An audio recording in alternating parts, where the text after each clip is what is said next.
As we know, I can be often found roaming around the designer shops of wherever I find myself. And on my recent shopping vlogs, I've noticed a little bit of a trend. Okay, I've noticed a little bit of a familiarity, a similarity between some newly launched bags that I've seen pop up in brands and shops here and there. And I felt compelled to come here to sit down and tell you my findings, okay? As a researcher of all things luxury fashion, for us to discuss, for us to see how we feel about, drumroll please, ladies and gentlemen, the slouch is back. Guys, if you are new here, my name is Cassie and I'm a self-diagnosed luxury addict. I put out videos on Mondays, Wednesdays and Fridays, so if you like luxury fashion, then you're probably gonna love it here. So head down there, subscribe, turn on the bell, become a member of our luxury addicted family. When are we going to rehab? Never. So, I want to start off with the bag that sort of got the ball rolling on this in my head, alright? The one that made everything click. And this is a new launch from Fendi. This is the Simply Fendi. Could we work on the name? I think so. Well, you'll never forget what brand it is. This is a sort of based on an archival 1990s style. Keep this in your mind because we're going to circle back to it, okay? Comes in two sizes. You've got the mini and the medium. The mini is this sort of like pochette-ish sort of looking bag, zip across the top. It's got this leathery, oh that's not a good description, is it? That makes it sound like old and wizened. It's got a long leather zip pull, and what I like about this as well, you've just got the little FFs in the corner, the baguette style FFs, but the strap sort of also is a trim along the bottom of the bag, right? So it sort of extends all the way around, a little bit of adjustability on the mini. On the medium, you can adjust it into a crossbody situation. Comes in canvas and leather. However, the thing about this bag is that karate little chop that only happens in a sort of certain shape, certain, like the leather has to be nicely supple, the canvas has to lend itself to be supple enough to bend in this way. That karate chop that gives it a little bit of personality, okay, for a slouchy bag. This isn't just a sort of throw everything in, slouchy McSloucherson tote. It's dragging at the floor. That sometimes they feel a bit droopy, they feel a bit sad, just because they're sort of like, it's a shapeless sack, right? This sort of differentiates itself from those because it still has a level of structure, but that little chop in the middle of it gives it this sort of attitude. A little bit of she's not like the other bags. There's a casualness to this bag. She feels easy to use, but she's not boring. This is the path that we're travelling down. Whilst, yes, slouchy bags have always been, and we always see a level of slouch. They're always, you know, if you look at a brand's offerings, you'll probably see like a little bit of slouch. But I will say, in the past couple of years, if you look at sort of like the big bag releases, it's a lot of structure. I know over like the past 12 months, like boxy bags have been really in, as per, you know, the fashion media outlets reporting. Boxy, prim and proper, a nice little top handle, that kind of thing. And so this is now, okay, we're going down a little bit of an opposite direction, and I've got lots of examples to give for this. But that main slouch characteristic that we're looking for here is the chop. Keep the chop in your minds. This may make you think of the always famous Loewe puzzle bag, right? Lovely little cuboid shape there. It's got the way that the puzzle pieces of the leather are cut, such that she nicely dips into that chop at the top there, right? Are they trying to dim her shine? Are they trying to kick her to the curb? Yes, they are, because they are, you know, coming out, well, they've come out with the edge, which is a much more structured version of this bag. Loewe, hear our cries. Don't you do this. Don't you get rid of the original puzzle, okay? She deserves to be here as much as all of the other bags. Okay, even more so, actually. But we've already had that topic of discussion. She has the freedom to settle into that slouchy little fold. I also spotted recently the Louis Vuitton slim trunk. This is an evolution of the soft trunk that they've done. Again, this has been around for maybe the last, what, 2.5 years. It is the classic, you've got the classic characteristics of a famous Louis Vuitton trunk, but the rest of the bag is supple and soft, so she folds herself into that point in the middle. But I do think it's very interesting that they're now adding to this range. So, like I said, the slim trunk is new for 2020 for fall winter, and earlier this year they came out with something called the Lucky Trunk, which is almost as if you took an envelope and added trunky little sides to it. It's very pointy. Like, I needed a little bit more width to it, right? It is just literally just like, it's very thin, very thin. But anyway, and you see, that's not a sustainable slouch. A sustainable slouch needs to have a bit of width so that she can nicely settle into it. Anyway, we're getting a bit too technical, Cassie. The thing about these sorts of like little slouchy little moments as well is that they are also marketed as little clutch, a little squeezy moment. You put her under your arm, you hold her in her centre like that.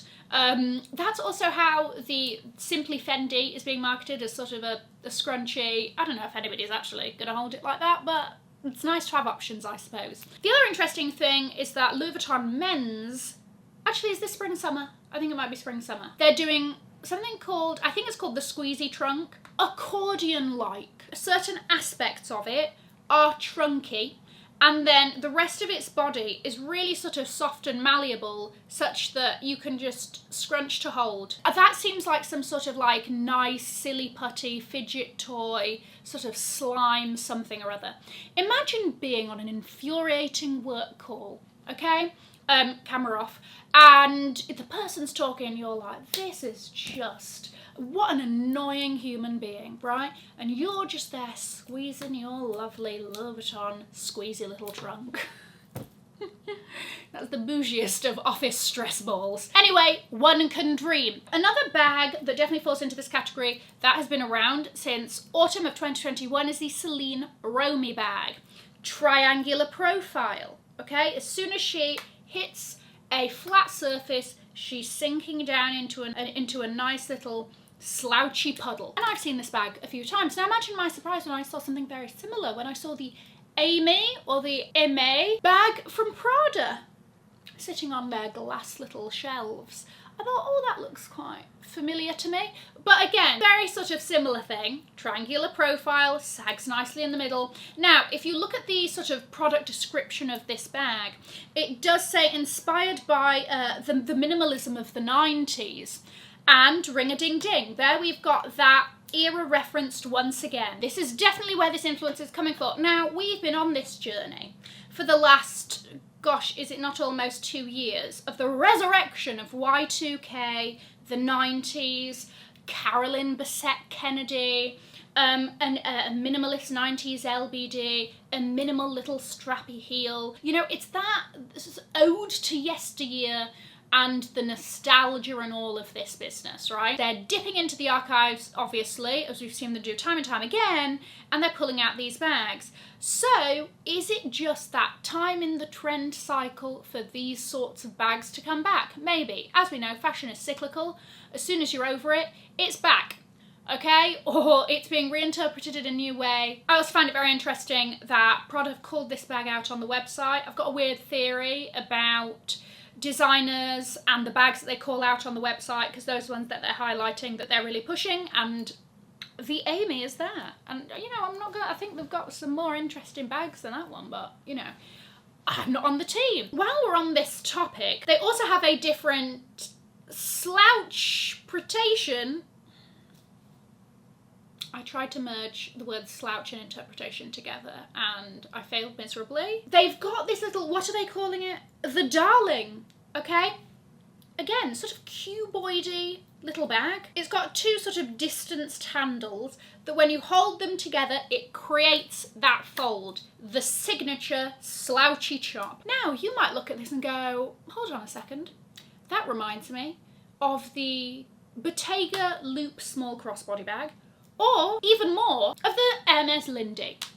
Now, we could get into a bigger conversation about brands taking inspiration from other brands and whatnot, but I just sort of thought that it was interesting to throw out there. But yes, that is another slouchy little bag that we are seeing. Speaking of Bottega, on a larger scale, because yes, you can do slouch in these smaller, more everyday bags that I've highlighted, but also for a big tote that doesn't feel like a shapeless sack that we were going on to. Obviously the hop has been very popular. It's got pointy corners, but crucially, once held under the arm, you've got the chop in tow. And it's sort of manufactured itself that the fastening of the bag is two folds. So it forces that signature slouchy chop. You know what? Signature slouchy chop, TM, I've said it now. Every time the bags use that, they've got to pay me some residuals or something, I don't know.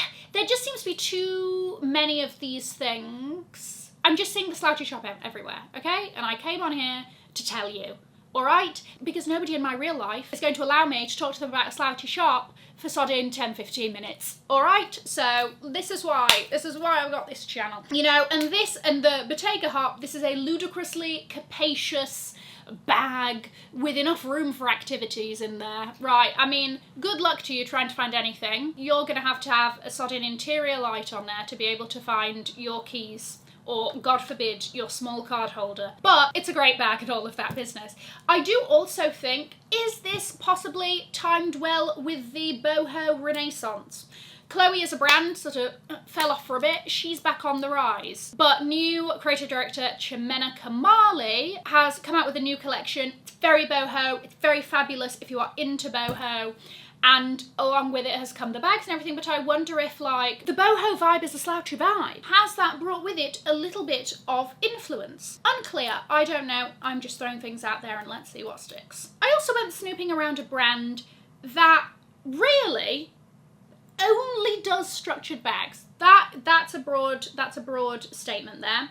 Not only, but if you think about the bags from this brand that aren't totes, okay, because totes somewhat, I mean, even then their totes aren't that slouchy. When have you ever really thought about a slouchy little Gucci bag? In recent years, okay, I'm talking like Alessandro Michele onwards, they don't really do a slouchy bag. They love structure. They love a good four corners, everything in place. You're good to go, okay? You know the silhouette you're getting every time. Whereas, you know, it's a little bit wishy-washy with a slouchy. You never know what silhouette she's gonna give you. But anyway, so I went looking, and lo and behold, I see the Fendi, what have they called it? GG Super Mini Shoulder Bag. And there she is, with a lovely little chop, a lovely little canvas fold in the middle. I will say I like this bag a lot, but this is also a style that I just like in general. Once again, I find it interesting. We're seeing a lot of this, like, ooh, a little slouchy chop. Okay, who else is going to be next? Now, with this bag, it comes in the canvas. As far as I'm aware, this is not coated. So it's going to really sort of fall into that fold a lot easier than a coated canvas, which tends to be a bit more stiff as a material. Comes in the original GG. It's got the web trim on the sides. It's got a ghastly little Marmont GG on the side there, but we can move past her, And this also comes in a baby blue and a baby pink, which I did think was adorable and charming, and I have seen it on the US website in the Ancora Rosso colour, which is that burgundy, which I don't hate, actually. I actually really like, if I had to pick a colour of this, I think I would pick the red one. I like it a lot. There's something, it just feels very vintage to me. It feels very 90s. Once again, we are not out of this. We are not free of the clutches of Y2K in the 90s. So then get with it. Capris are back. People are wearing capri pants and whatever. When was the last time you saw those? That's right, ring-a-ding-ding, the 90s. Slouchy bags. You know, they've got a level of carefree, they've got a nonchalance about them. They've got a little bit of go with the flow, which you don't get with more structured bags that maybe feel a little bit more serious at times. So the question is, are you team slouch or are you team structured? I dabble in a bit of both, right? I think that's the best way to enjoy the offerings of life. Are you here for the resurgence of slouch? How do you feel about the slouchy chop, the slouchy fold? Let me know your thoughts, and also if you like any of the new launches that I've talked about in this video. I'm going to leave a link to another video over here in case you haven't already seen it. Have an amazing morning, afternoon or evening wherever you are, and in the words of my father, if you've enjoyed it, tell your friends. If you haven't, keep your mouth shut. I will see you in my next video. Mwah. Bye guys.